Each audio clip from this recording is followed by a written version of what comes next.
Nos últimos tempos, testemunhamos sinais preditos nas Escrituras que indicam a proximidade do fim dos tempos. Entre esses sinais, destaca-se 4. Sinal número 1. Pessoas que rejeitam a sã doutrina e o surgimento de falsos profetas. 2 Timóteo, capítulo 4, versículos 1 a 5. Eu te exorto, diante de Deus e do Senhor Jesus Cristo, que há de julgar os vivos e os mortos na sua vinda e no seu reino. Prega a palavra, insiste a tempo e fora de tempo, repreende, censura, exorta, com toda longanimidade e doutrina. Porque virá o tempo em que não suportarão a sã doutrina, mas tendo grande desejo de ouvir coisas agradáveis, ajuntarão para si mestres segundo os seus próprios desejos. E desviarão os ouvidos da verdade, voltando às fábulas. Mas tu, sê sóbrio em tudo, suporta as aflições, faze o trabalho de um evangelista, cumpre bem o teu ministério. Paulo adverte que haverá momentos em que as pessoas não aceitarão ensinamentos sólidos. Em vez disso, cercar-se-ão de professores que lhes dirão o que querem ouvir e não o que precisam ouvir. Por causa de seus desejos, as pessoas se afastarão da verdade e se voltarão para mitos e falsos ensinamentos que correspondam às suas preferências. Observemos nossas igrejas hoje e veremos como muitas são diluídas. Há igrejas que só querem entreter e elevar a autoestima, focando em agradar a carne. Falam apenas sobre como você é maravilhoso e bom. Mas, irmãos e irmãs, nós não somos pessoas maravilhosas, somos pecadores. O padrão é Jesus Cristo. Não devemos nos comparar a outros frequentadores de igreja ou a incrédulos, mas a Cristo. Pilatos disse, ao olhar para Jesus, que não encontrou culpa nele. Ao nos compararmos a Cristo, vemos que não somos boas pessoas, mas pecadores que precisam da graça de Deus. Muitas igrejas hoje raramente ensinam sobre o pecado. Em vez disso, encorajam a viver como se quiser, com quem quiser. Pessoas estão migrando para essas igrejas que evitam tópicos como a morte, o novo nascimento, a salvação e o inferno. Igrejas que pregam o evangelho da prosperidade estão cheias, apresentando Deus como um Papai Noel que realiza todos os seus desejos. O que me choca é ver quantas igrejas claramente dirigidas por falsos profetas estão cheias. Para o tempo virá, quando não suportarão a sã doutrina, mas segundo suas próprias concupiscências, amontoarão para si professores com coceira nos ouvidos. Esse tempo chegou. Estamos vivendo nele. Com a internet e a TV, os falsos profetas agora alcançam mais pessoas do que nunca. O alcance da falsidade é astronômico, diferente de qualquer outra época na história.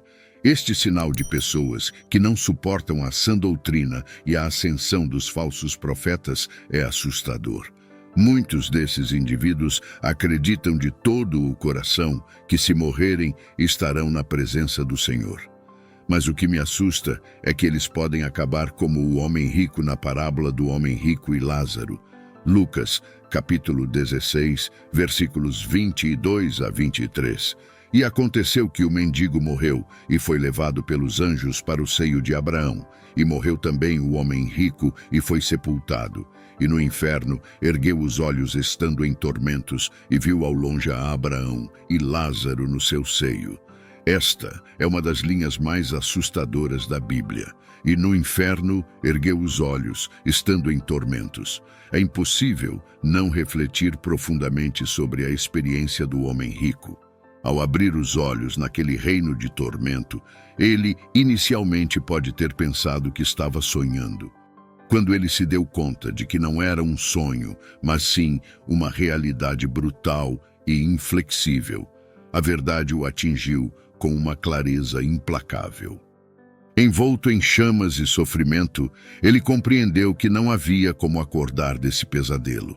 A reação não foi apenas de medo, mas de um desespero profundo, pois ele se viu em um lugar de tormento perpétuo, contrastando vividamente com sua antiga vida de conforto e desconsideração pelos outros.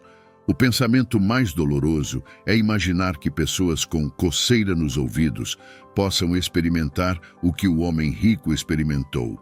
Hebreus, capítulo 9, versículo 27 diz: E assim como aos homens está ordenado morrer uma só vez, vindo depois disso o juízo.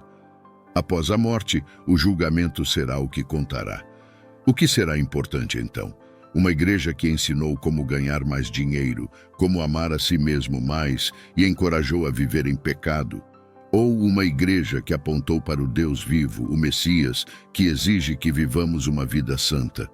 Sinal número 2. Conforme apresentado nas profundas revelações de Mateus, capítulo 24, fala de um mundo onde o som dos tambores da guerra reverbera com guerras e rumores incessantes de guerras. Nações se levantam contra nações e reinos contra reinos, sinalizando a desordem e o caos que caracterizarão o fim dos tempos. Meus irmãos e irmãs, abram os olhos para o cenário mundial e testemunhem como as sementes do conflito criaram raízes e brotaram em todos os cantos do mundo. Os rumores de guerra não são mais sussurros. Eles rugem através das ondas aéreas. Além disso, o flagelo da fome atinge regiões vulneráveis com força devastadora, dizimando populações e devastando a terra, deixando um rastro de desespero e morte. As imagens apocalípticas dos 4 cavaleiros parecem se manifestar na realidade, levando-nos a questionar se reconhecemos esses eventos como os sinais preditos por Cristo. Essas fomes não são meramente catástrofes individuais. Elas formam uma tapeçaria de sofrimento que faz parte de uma história maior, falando da angústia profunda profetizada por Cristo. E quanto aos terremotos? A Terra, que sempre consideramos o símbolo máximo de estabilidade, agora treme com intensidade crescente. Nossas cidades, maravilhas da realização humana, tremem enquanto a terra convulsiona. Esses tremores servem como um lembrete de que mesmo as estruturas mais firmes do mundo não são imunes às dores de parto de uma criação ansiosa pela salvação. Esses sinais não devem ser vistos de forma independente. Eles são indicadores coletivos da aproximação do fim. A Bíblia não nos orienta a esperar por um único evento como o sinal definitivo do fim dos tempos. Em vez disso, somos chamados a reconhecer o conjunto de caos que envolve nosso mundo como dores de parto. Esses fenômenos se tornarão mais frequentes e intensos, sinalizando a proximidade da chegada de uma nova era, enquanto a criação experimenta suas últimas dores de renovação. Quando Jesus falou dessas dores de parto, ele revelou uma verdade além do físico. Assim como uma mulher em trabalho de parto sabe que a chegada de seu filho está próxima, devemos entender que essas crescentes aflições são precursoras do retorno de Cristo. À medida que a gravidade desses sinais aumenta, nosso estado de alerta também deve aumentar. Não podemos nos permitir ficar insensíveis ao caos crescente que envolve nosso globo. Não devemos descartar outra guerra como apenas mais uma notícia, outra fome como apenas uma estatística, ou outro terremoto como apenas mais uma ocorrência geológica. Cada um desses eventos é um sinal solene do iminente esplendor divino. Portanto, ao refletir sobre os tempos e as estações, não devemos ignorar esses sinais ou desprezar as profecias bíblicas que ganham vida diante de nós. Guerras, rumores de guerras, fomes e terremotos são avisos claros e inequívocos que nos foram dados. Eles nos exortam a nos preparar e a nos armar com fé e verdade, pois o dia está próximo quando as trombetas soarão e veremos a conclusão da história conforme ordenado. Sinal número 3. A perseguição dos santos. Este grave e solene sinal do fim é aquele que não podemos ignorar. Jesus advertiu explicitamente sobre a perseguição aos crentes, identificando-a como um claro indicador de seu iminente retorno. Ao longo da história, o mundo testemunhou a opressão e tormento dos cristãos.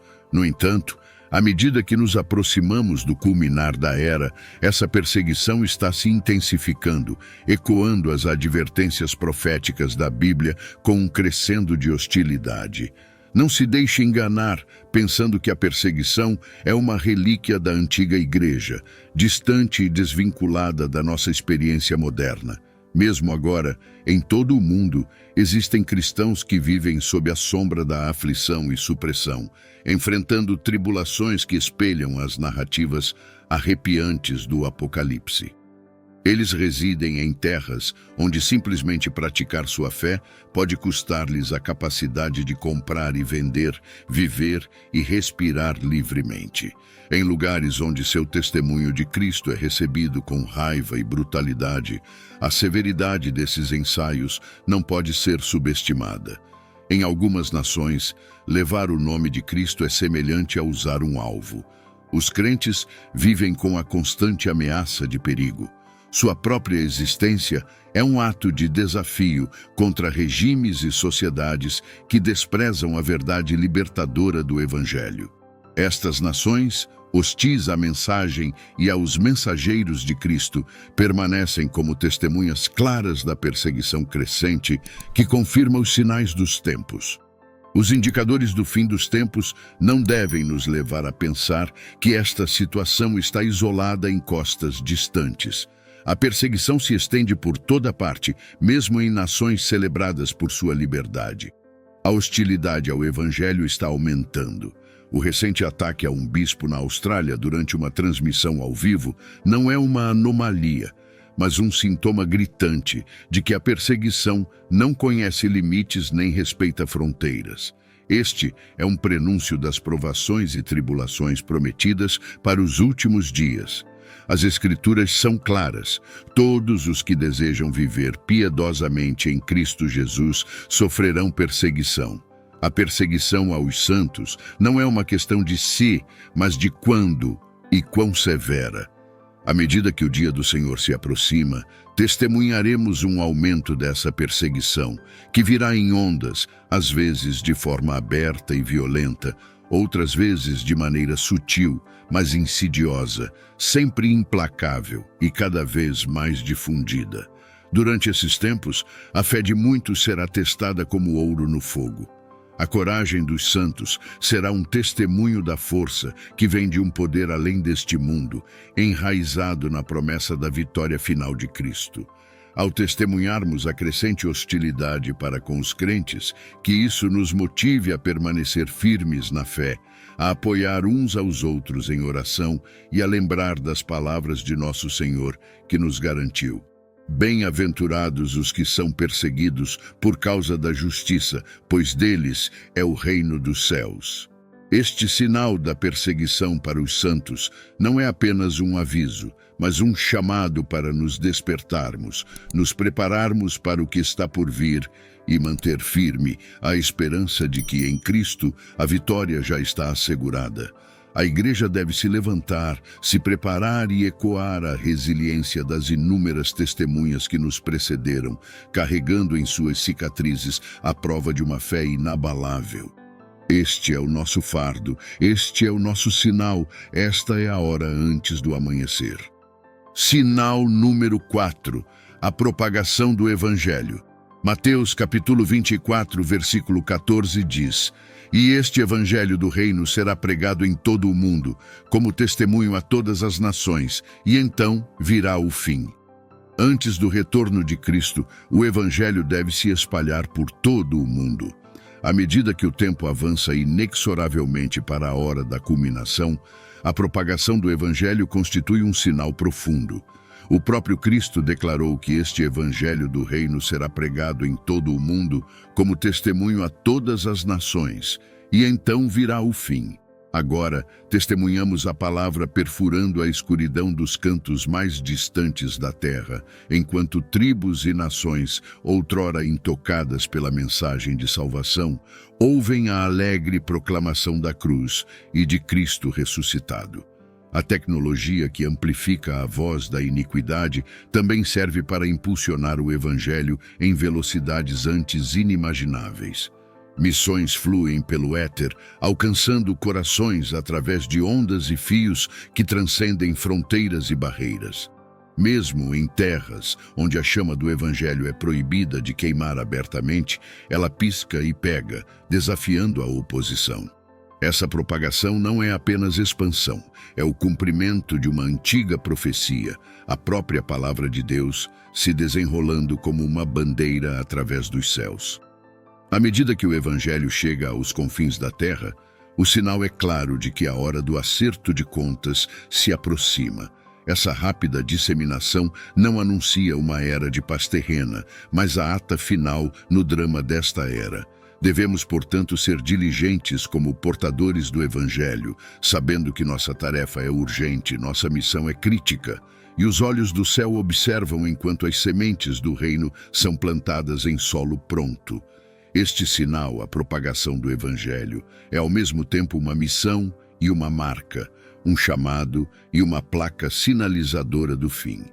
Em seu rastro, o mundo saberá que as promessas das Escrituras são verdadeiras e que o retorno do Redentor está próximo.